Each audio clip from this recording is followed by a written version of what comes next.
ძალიან დიდი მადლობა, რომ დამთავრდით ინტერვიუზე. ჩვენი აუდიტორიისთვის თქვენი მოსაზრებები საინტერესოა, რადგან თქვენ ძალიან პირდაპირ, მკაფიოდ და შეულამაზებლად აფასებთ ხოლმე მოვლენებს. მით უმეტეს, რომ 2026 წელი გეოპოლიტიკური ცუნამით დაიწყო. მსოფლიო თითქოს ამოტრიალდა და თავდაყირა დადგა წესებზე დაფუძნებული საერთაშორისო წესრიგი. ვენესუელა, გრენლანდია, ირანი, უკრაინა. რა ხდება თქვენი აზრით? და ამ ყველაფრის ცენტრში დონალდ ტრამპი დგას. რატომ შეცვალა მან გეოპოლიტიკური კომპასი და ამერიკის მოკავშირეები? Я считаю, что мир сошел с ума. მე ვფიქრობ, სოფლიო გაგიჟდა. სოფლიო წესრიგი დარღვეულია. იგი დაარღვია ვლადიმერ პუტინმა 2008 წელს, როდესაც მან წამოიწყო დანაშაულებრივი ომი საქართველოს წინააღმდეგ და მოახდინა დამოუკიდებელი საქართველოს ტერიტორიის ნაწილის ანექსია. შემდეგ, რა თქმა უნდა, იყო 2014 წელი და უკრაინა. მინდა აღნიშნო, რომ რუსეთსა და უკრაინას შორის არსებობდა შეთანხმებები საზღვრების ურთიერთპატივისცემისა და მათი ხელშეუხებლობის შესახებ. ყველაფერი იურიდიულად იდეალურად იყო გაფორმებული. მაგრამ პუტინმა ყველაფერს გადააფურთხა და აჩვენა, რომ ძალისმიერი ხელისუფლება შეიძლება უფრო ძლიერი იყოს, ვიდრე იურიდიული შეთანხმებები. დღეს კი ტრამპი ფიქრობს, თუ პუტინისთვის შეიძლება, ჩვენ რა, პუტინზე სუსტები ვართ? ჩვენს გვაქვს ინტერესები, მოდი ჩვენც ვცადოთ. და ცდილობენ კიდეც. ის, რაც ახლა გრენლანდიის გარშემო ხდება, ჩემი აზრით საშინელებაა. ეს მართლაც საშინელებაა. ესენი პარტნიორები არიან, მოკავშირეები, თანამებრძოლები. ნატოს წევრია დანია. ეს სრულიად არაორდინარული სიტუაციაა. Это вообще ситуация из ряда вон выходящая. რა ბედიელის ნატოს, თუ კი გრენლანდიაზე შეთანხმება ვერ მოხდა და ტრამპმა მისი დაუფლება არ გადაიფიქრა? Вы знаете, я вообще считаю, что ООН, Организация Объединенных Наций, себя уже исчерпала. იცით, მე საერთოდ ვფიქრობ, რომ გაერომ თავისი თავი უკვე ამოწურა. სოფლიოში კონფლიქტები ხდება, ეს ორგანიზაცია კი მათ ღრმა შეშფოთებით უპასუხებს. ვის სჭირდება ეს ღრმა შეშფოთება? რეალური ბერკეტები, რომ სიტუაცია შეცვალოს, გაეროს არა აქვს. რისთვის არის მაშინ საჭირო გაერო? ზუსტად ასევე ჩნდება კითხვები ნატოს მიმართაც. მაგალითად, მეხუთე მუხლი რას ამბობს, რომ ნატოს ქვეყნები დაუყოვნებლივ შევლენ ბრძოლაში აგრესორის წინააღმდეგ, თქვათ, ესტონეთზე განხორციელდება თავდასხმა. რა მოხდება? ისინი დაიწყებენ კონსულტაციებს. 3 დღეში კი შესაძლებელია მთელი ესტონეთის, ლატვიისა და ლიეტუვის ოკუპაცია, რა? ანუ ნატოსთანაც აშკარად რაღაც რიგზე არ არის. ის, რომ ამერიკის შეერთებული შტატები და ევროპა ნატოს საკითხზე ასეთ მწვავე დაპირისპირებაში შევიდნენ, მიანიშნებს, რომ ჩემი აზრით, ნატო არ არის გრძელვადიანი კონსტრუქცია. ნატოს ნაცვლად, ჩემი ხედვით, გაჩნდება ახალი სამხედრო ალიანსები. მაგალითად, დიდი ბრიტანეთი, პოლონეთი, უკრაინა, ლატვია, ლიეტუვა, ესტონეთი, რატომაც არა? ან სხვა კავშირები. ნახოთ, ცხოვრება ძალიან საინტერესო და დინამიკურია. ნეტა მხოლოდ არ ფეთქდებოდეს ყველაფერი გარშემო და ადამიანები არ იღუპებოდნენ, როგორც ეს ახლა უკრაინაში ხდება. Не взрывалось все вокруг и не гибли люди, как в Украине сейчас это происходит. დიახ, ესაა ყველაზე მთავარი, სამწუხარო და ტრაგიკული ამბავი. სწორედ ამიტომ გავაგრძელოთ უკრაინით. სხვა მთავარ მოვლენებს აუცილებლად დაუბრუნდებით, მაგრამ რადგან მთავარი გეოპოლიტიკური ხაზი ახლა უკრაინაზე გადის, მოდით შევაფასოთ რა ხდება დღეს. ამ ბრუტალური ომის დაწყებიდან 1500-მდე დღე გავიდა. გარდატეხა უკრაინის საწინააღმდეგოდ მაინც ანკორიჯში მოხდა. თუმცა დავიწყოთ ახალი ინიციატივებით. შვიდობის საბჭო და 20 პუნქტიანი გეგმა, რომელიც სავარაუდოდ უკრაინულ მხარესთან შეთანხმებულია. ტრამპი პუტინს და ლუკაშენკოსაც კი სთავაზობს ადგილს მშვიდობის საბჭოში. თქვენი აზრით, როგორ გადაწყდება უსაფრთხოების, ტერიტორიების და დონბასის სტატუსის საკითხი? Все упирается в одно. Вы знаете, я всегда главное вычленяю. ეს დიდი და კომპლექსური საკითხია, მაგრამ საბოლოოდ ყველაფერი ერთ საკითხზე დადის. რუსეთსა და უკრაინას შორის სამშვიდობო შეთანხმება დიდი ხნის წინ იქნებოდა ხელმოწერილი, რომ არა უთანხმოება დონბასის იმ ტერიტორიებზე, რომლებიც უკრაინის კონტროლქვეშ დარჩა. პუტინს ეს ტერიტორიები სჭირდება. მას უნდა და სჭირდება, რომ უკრაინა გამოვიდეს დონბასიდან. ლოგიკურად ყველაფერი ძალიან მარტივია. პუტინმა რუსეთის მოქალაქეებისგან უზარმაზარი თანხა მოიპარა. Путин наворовал у граждан России огромное количество денег. Говорят, около $1 триллиона за эти 26 лет, пока он... საუბარია ტრილიონობით დოლარზე 26 წლის განმავლობაში. როცა იპარავ თუნდაც მილიონს, თავარი ამოცანა ხდება მისი შენარჩუნება. პუტინთან ეს ამოცანა სრული სიმძაფრით დგას. ფულის შესანარჩუნებლად მას ხელისუფლებაში დარჩენა სჭირდება. თუ ხელისუფლებას დაკარგავს, დადგება არა მხოლოდ ფულის, არამედ სიცოცხლის საკითხიც, რადგან ადამიანების უზარმაზარ რაოდენობას მისი სიკვდილი სურს. მათ შორის ათეულობით მილიონ უკრაინელს. მათი დღე იწყება და მთავრდება ერთი სურვილით, დანგრეული სიცოცხლისთვის, დახოცილი და ნაწამები ადამიანებისთვის, განადგურებული ქალაქებისთვის, დანგრეული დემოგრაფიისთვის. ის მხოლოდ სიკვდილს იმსახურებს. მეც ამას ვფიქრობ, რომ ეს ნაძირალა უნდა ჩაძაღლდეს. Ну, он только достоин смерти. И все, и я в том числе, постоянно говорю, чтобы он скорее сдох, подонок этот. ამ ყველაფრის გათვალისწინებით მას რუსეთში ძალაუფლების შენარჩუნება სჭირდება და ამისთვის ომი ისე უნდა დაასრულოს, რომ რუსებს მის მიმართ კითხვები არ გაუჩნდეთ და რაც მთავარია, ომი უნდა დაასრულოს გამარჯვებით, როგორც თავად ესმის გამარჯვება. То есть он должен закончить войну победой. დღეს რა არის გამარჯვება პუტინისთვის? Напомню, 2022 წლის 24 თებერვალს, გამთენიისას, როცა რუსული არმადა უკრაინაში ყველა მხრიდან შეიჭრა, მე არასდროს დამავიწყდება. ჩავხდე რასია 1, სადაც პუტინი ლაპარაკობდა. ის იჯდა თავისუფლად, ჰალსტუხი გვერდზე ქონდა გადაგდებული, ეიფორიაში იყო. იგი ელოდა გამარჯვების აღლუმს კიევში, კრეშატიკზე. სწორედ ამიტომ რუს ჯარისკაცებს ტანკებში აღლუმის ფორმები ქონდათ. რამდენიმე დღეში აპირებდნენ იქ მარშით გავლას. და ეს მოხდებოდა, რომ არა უკრაინული არმიისა და ხალხის გმირობა. პუტინი მაშინ ლაპარაკობდა დენაციფიკაციაზე, დემილიტარიზაციაზე, ნატოში უკრაინის დაუშვებლობაზე და დონბასის გათავისუფლებაზე. 4 წელი გავიდა. მაგრამ რა ვხედავთ? მეორე მსოფლიო ომი საბჭოთა კავშირმა უფრო მოკლე დროში მოიგო, ვიდრე უკრაინა ებრძვის ფაშისტურ რუსეთს. საბჭოთა კავშირმა 4 წელიწადში გაიარა ევროპა და ომი ბერლინში დაასრულა. პუტინის რუსეთმა კი 4 წელიწადში დონბასის სრულად დაპყრობაც კი ვერ შეძლო. და პუტინი ამბობს: თავად გამოდით დონბასიდან. ჩვენ ვერ შევძელით მისი სამხედრო გზით აღება, მაშ თქვენ თვითონ გამოდით. ამით დავასრულებთ ყველაფერს. И Путин говорит, выйдите сами из Донбасса. Мы не смогли его взять военным путем, так вы выйдите сами, и мы тогда закончим на этом. ძალიან დიდი ცინიზმი და უსინდისობაა. Если он не получит Донбасс, ему русские скажут, ты что, кретин? თუ ის დონბას არ მიიღებს, რუსები ეტყვიან: შეკრეტინო, შენ დაკარგე 1,200,000-ზე მეტი ადამიანი. მოკლულები და დაჭრილი. დაანგრია ეკონომიკა, დაკარგე გეოპოლიტიკა, ყველაფერი გაანიავე. და ბოლოს დონბასიც კი ვერ დაიფხარი. მაშ რაში ჩაგვითრიე? გაეთრია აქედან. აი ამის ეშინია მას. ამიტომ სჭირდება დონბასი, რათა პუტინმა გამარჯვება გამოაცხადოს. Вот этого он боится. Поэтому ему нужен Донбасс, чтобы объявить победу. და ახლა რატომ არის სტრატეგიული დონბასი უკრაინისთვის? Огромное значение стратегическое. ჩვენ ვერ დავთმობთ ჩვენს ტერიტორიებს. ეს ტერიტორიები უდიდესი სტრატეგიული და სამხედრო მნიშვნელობის მატარებელია, მაგრამ არის კიდევ ერთი მომენტი. თუნდაც წარმოვიდგინოთ, რომ დონბასს დავთმობთ და საყოველთაო ბედნიერება დაისადგურებს. არსებობს უკრაინის კონსტიტუცია. უკრაინის კონსტიტუცია გრძალავს ტერიტორიების დათმობას. გვეუბნებიან, მაშინ რეფერენდუმი ჩაატარეთ. უკრაინის კონსტიტუცია გრძალავს რეფერენდუმის ჩატარებას ტერიტორიულ საკითხებზე. გარდა იმ შემთხვევისა, როცა უკრაინა იძენს ტერიტორიებს. ან თუ ხვალ ბელგოროდის ოლქს მოუნდება უკრაინაში შემოსვლა, რეფერენდუმი შესაძლებელი იქნება. მაგრამ უკრაინის ტერიტორიის ნაწილის დათმობაზე რეფერენდუმი შეუძლებელია. ეს უკანონოა.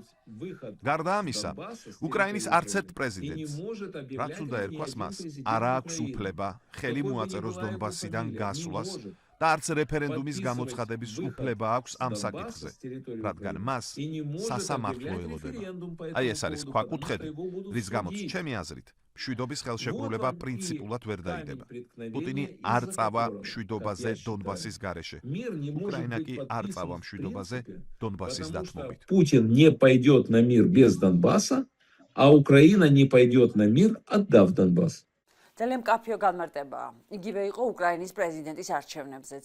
ზელენსკის მართლაც უწევს ბეწვის ხიდზე სიარული. ერთ მხარეს პუტინი, მეორე მხარეს ტრამპი. ის ერთდროულად რამდენიმე მოედანზე თამაშობს. ცალკეა ევროპა. რა შანსი აქვს ზელენსკის ამ მტაცებლების პირობებში დაიცვას უკრაინა?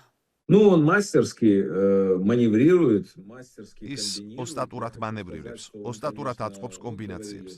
როცა მას ირჩევდნენ, ამბობდა: კომიკოსი აირჩიეს, არტისტი, მსახიობი. და აღმოჩნდა, რომ ის ბევრად უფრო ძლიერი პოლიტიკოსია, ვიდრე ბევრი პროფესიონალი პოლიტიკოსი. ის წვეთ საკითხებს, ისე იცავს უკრაინის ინტერესებს, რომ არ ვიცი შეძლებდა თუ არა ამას კლასიკური პოლიტიკოსი.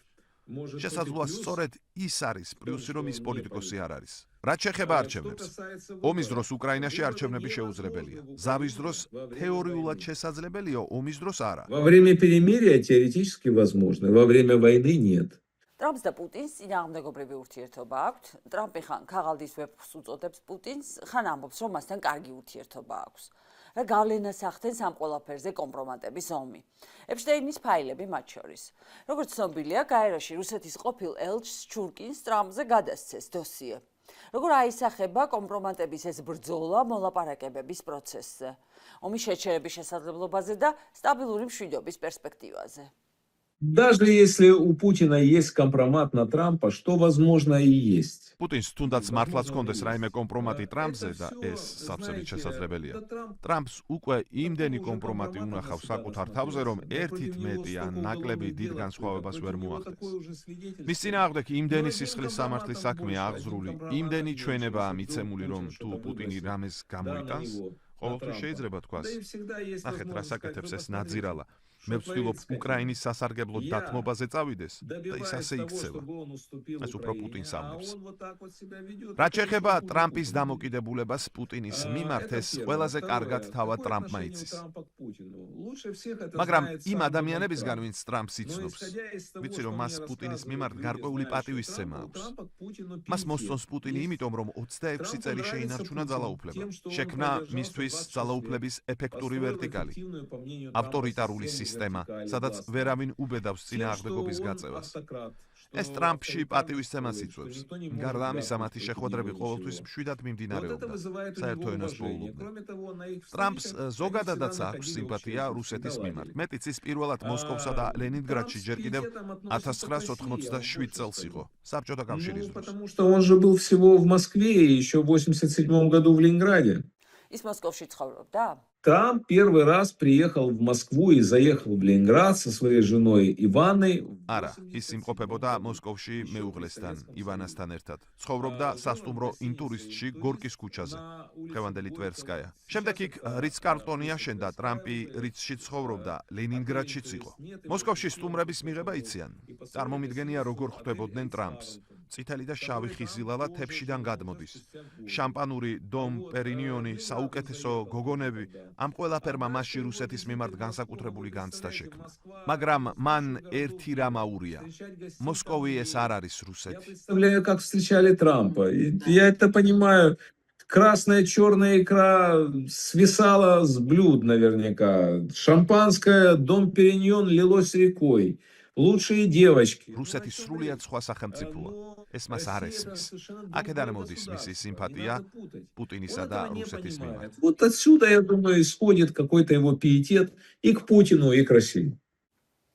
რაც შეეხება ტრამპის მომლაპარაკებელთა გუნდს და მის გარემოცვას. რა სიტყვით უიტკოფის, კუშნერისა და ასევე პუტინის მხრიდან დანიშნულ კირილ დმიტრიევის როლზე.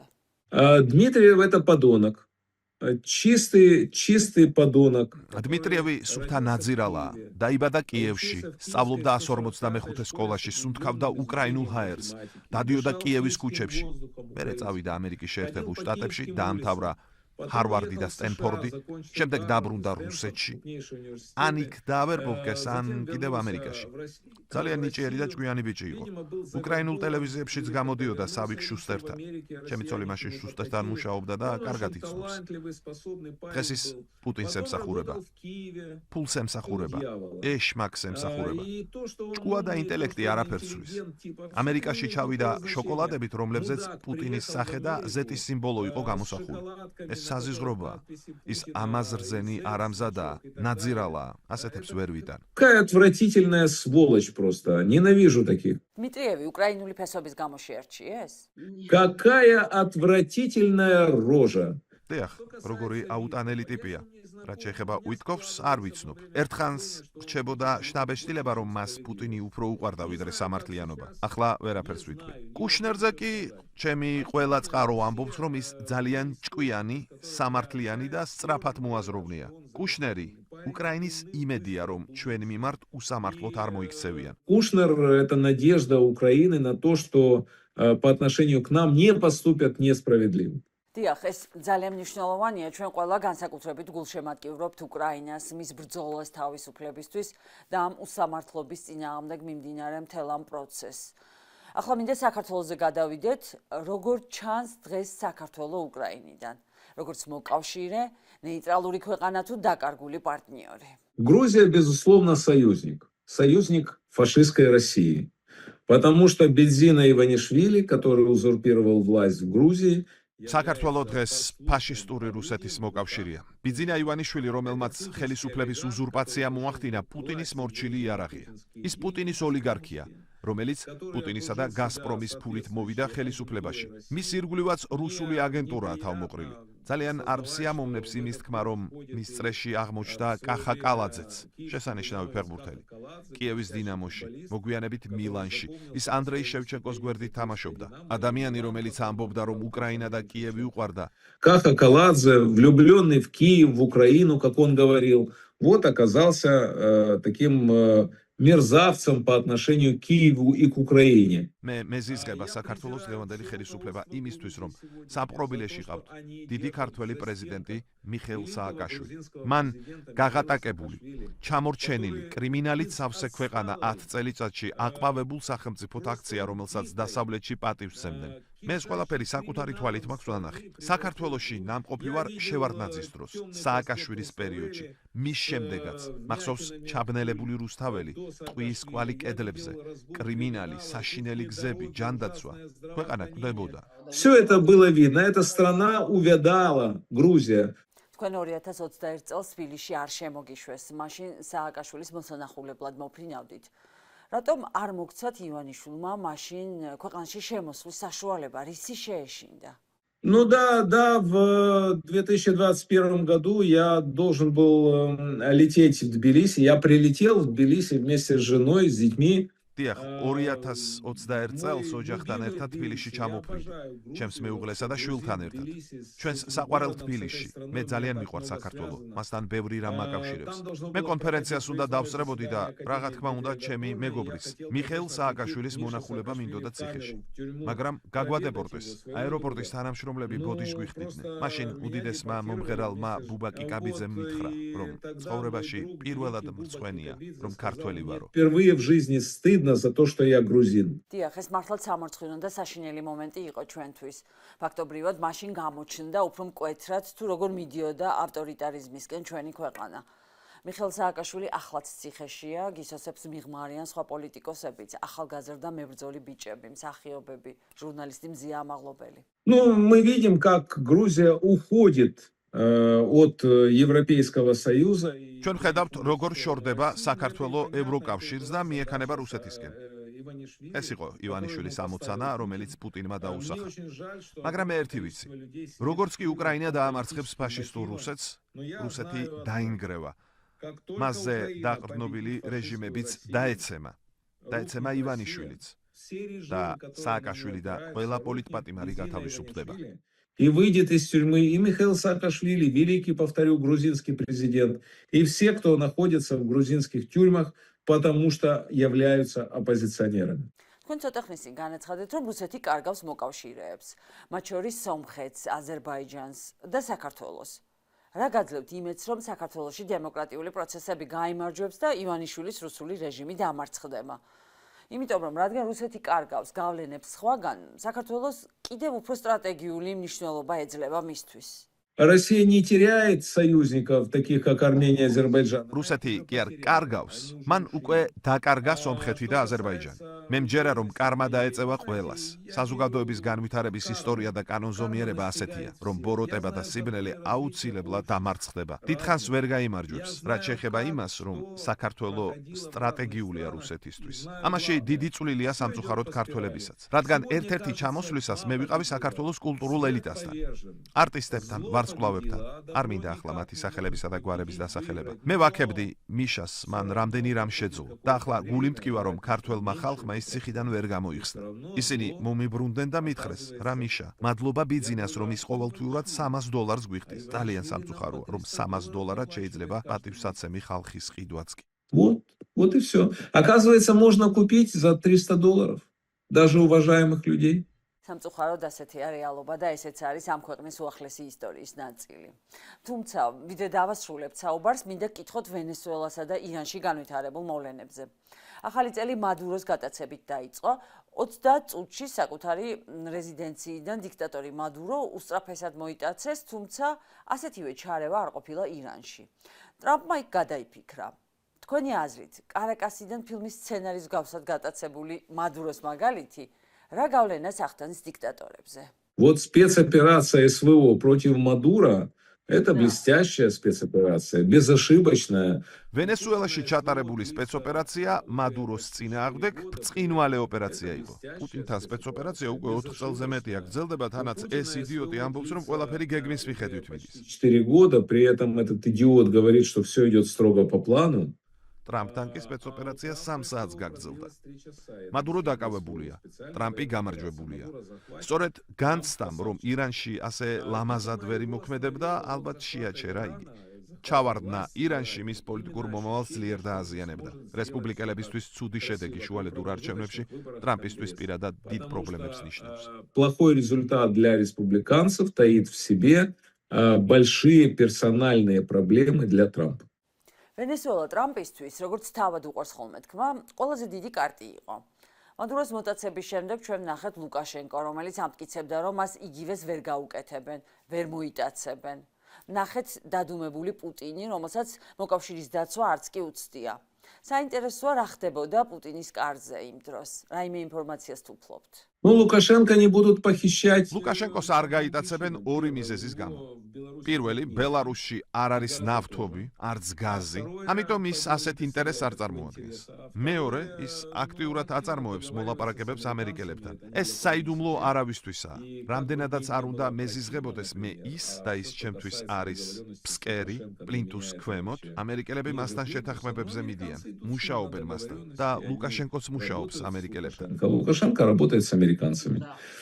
Что касается Путина и его реакции на похищение Мадуро. რაც შეეხება პუტინსა და მის რეაქციას მადუროს გატაცებაზე, მე ყოველთვის ვამბობდი, რომ პუტინსა და საერთოდ რუსებს მხოლოდ ერთი ენა ისმით, ძალის ენა. სისუსტის ენა მათთვის ნიშნავს კარტ ბლანშს აგრესიის გასაგრძელებლად. ძალის ენა კი მათ აშინებთ, აბნევთ და პანიკაში აგდებთ. რაც მადუროს დაემართა, უდავოდ მოახდენდა პუტინზე უმძიმე შთაბეჭდილებას. ამერიკელების გადაწყვეტილებამ და თავარია შედეგმა, რომელსაც მათ მიაღწიეს, ვფიქრობ ის დააბნია. შესაძლოა სასოწარკვეთილებაშიც ჩააგდო. პუტინი ასეა მოწყობილი. როგორც მისი გარემოცვის წევრები მიყვებოდნენ, როდესაც რაღაც ცუდი ხდებოდა, ეგრეთ წოდებული შავი გედები ჩნდება. ის მაშინვე ნიჟარაში იმალება. ეშინია გამოჩენის. ასე იყო კურსკის წყალქვეშა ნავის კატასტროფის დროს. ასე იყო პრიგოჟინის ამბოხის დროს. და ახლაც, მიაქციეთ ყურადღება, უბრალოდ გაქრა. Он боится выступать. Так было во время Курска, подлодки Курск, гибели подлодки Курск. Так было во время путча Пригожина. Он пропал просто. Так и сейчас, обратите внимание. Он просто пропал. პუტინი თავის ბუნკერში ჩაიმალა? Нет, я не думаю, что он в бункере, он понимает, что никто его не будет бомбить. არა მგონია, რომ ბუნკერშია. მას ესმის, რომ არავინ დაბომბავს.